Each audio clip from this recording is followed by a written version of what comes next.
L'intelligence artificielle se présente comme une révolution dans le domaine de la santé par sa capacité à analyser de très nombreuses données en même temps. Et en particulier dans le domaine du cancer, elle est susceptible d'intervenir et intervient partiellement déjà dans tous les éléments du parcours, à la fois les aspects cliniques, l'imagerie radiologique et l'anatomie pathologique également. La transition vers la pathologie numérique nous ouvre la porte de l'intelligence artificielle. Pour expliquer brièvement, le diagnostic des lésions cancéreuses par le pathologiste se faisait traditionnellement sur des lames de verre et ces lames de verre étaient observées par les pathologistes au microscope. Depuis plus d'une dizaine d'années sont apparus des scanners de lames qui sont capables d'enregistrer, de numériser tout le contenu visuel des lames de verre. Et le pathologiste maintenant ne travaille plus avec son microscope, mais sur un écran d'ordinateur avec un viewer qui lui permet de reproduire absolument toutes les fonctions du microscope. Alors ces lames numériques représentent un ensemble très important de pixels qui peuvent être l'objet d'une analyse par des algorithmes d'intelligence artificielle.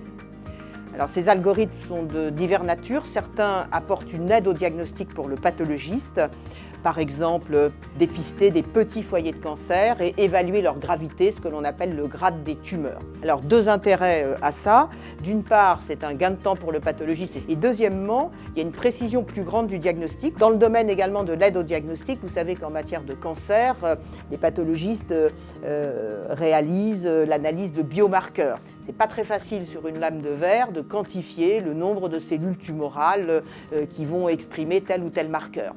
Les algorithmes d'IA nous offrent la possibilité de faire cette quantification de manière très rapide, très précise et très reproductible. Donc c'est un gain dans le cadre dans l'avancée pour la médecine de précision. Et puis il y a l'étape supplémentaire qui sont les algorithmes dits prédictifs. Alors, je vais citer un exemple dans le cancer du sein, après une intervention chirurgicale. Pour à peu près 40% des patients, on ne sait pas très bien déterminer si la chimiothérapie adjuvante au geste opératoire va être utile. Alors que fait-on actuellement? On fait des tests moléculaires qui sont plutôt coûteux, qui mettent un certain temps à être effectués. Eh bien, il existe maintenant des algorithmes qui sont capables, à partir de la simple analyse d'une lame standard examinée par le pathologiste, de prédire ce risque de récidive. L'étape suivante, c'est d'intégrer toutes les données pour un patient donné, c'est-à-dire d'intégrer des données cliniques, d'intégrer des données moléculaires, bien entendu, d'intégrer les données d'imagerie, d'intégrer les données d'anatomie pathologique et grâce à l'IA, d'avoir des algorithmes qui vont nous faire entrer, alors là, vraiment dans une médecine d'ultra-précision absolument adaptée à chaque cas, à chaque tumeur et à chaque patient. Généralement, un cancérologue ne se lance pas dans le traitement d'un cancer sans avoir un compte-rendu de cancer signé par un pathologiste. Et l'apport de cette précision dans la prescription des traitements et dans la prise en charge des patients est donc absolument fondamental. Il faut donc que les pouvoirs publics, et je crois qu'ils ont commencé à en prendre conscience, permettent cette implémentation de l'IA dans les différentes disciplines qui prennent en charge les patients atteints de cancer.